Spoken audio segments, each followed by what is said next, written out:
Demonstrations are taking place in London this morning in protest of an EU vote on UK fishing quotas. And this is one close to my heart. Activists from Ocean Rebellion will express their opposition to the vote by standing in a pool of blood whilst holding briefcases and dead fish. Well, here to tell us more is GB News political reporter Katherine Forster. I'm hoping you found a spot not too close to bloody fish heads this morning.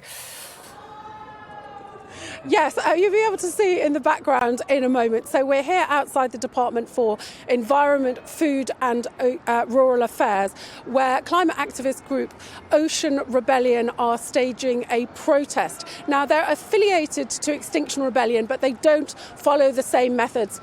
They don't break the laws, they don't cause obstructions. They basically use art to get people talking about what's going on in our oceans and the threat to them. The reason, as you said, that we're here today specifically is because at noon there will be a vote in the EU on UK fishing quotas for next year. So I'm delighted to be joined by Rob Higgs, who is spokesman for Ocean Rebellion. Rob, can you tell us a bit about why you're here today? We're here because the oceans are dying, and as the oceans die, we die. We cannot live without the oceans. Now, to put that in context, what we've got currently, since 1950, we've lost 90% of the large fish in the oceans. This is tuna, swordfish, those sorts of fish. And since 1970, we have lost 50%, half of all sea life gone, dead, and this trajectory, this plummeting trajectory, is continuing and accelerating as we continue to clear out the oceans. Now, our issue with government is twofold. A, that they still see them as fish stocks. We talk about fish stocks. We don't talk about bird stocks or elephant and zebra stocks. We view the fish as our commodity to take from. Now, and on top of that, then we have the issue where we're emptying the oceans, and we've lost any control of our own fish stocks to even regulate that. Currently, the EU is voting today on the UK's quota because we left the EU and take back control did not work. They decide how much fish we can take, and they already take that on a woefully dangerous level. Every single fish stock is in decline. They're still saying they're not, the terminology they use is fully fished. It's not quite fully fished, which kind of says it all. Now, this is basically...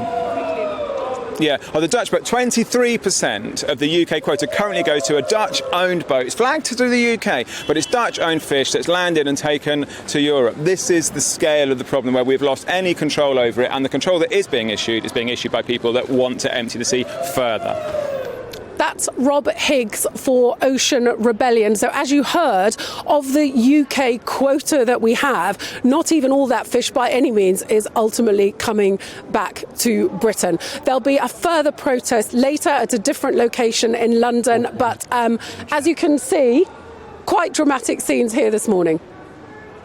All right, Katherine, thank you. We'll cross back to you throughout the course of the day here on GB News, and it's bound to be a lively protest today. It is, and it's one that I really agree with. I know that all the vegans with the milk and just stop, or we roll our eyes, here we go, another protest. But this is a really serious one, because one of the benefits of leaving the EU was meant to be to take back control of our fishing waters. That didn't happen. The British fishing industry was completely betrayed by Boris Johnson's Brexit deal, and those communities are having their hearts ripped out. And part of the issue that we always said was that the methods of fishing that the European Union are using, often like super trawlers, they're raking ecosystems dry of life and plundering our waters. And the quotas are going up and up and up. And I always believe that environmentalists should have been pro-Brexit. It would have stopped this kind of plundering of our resources.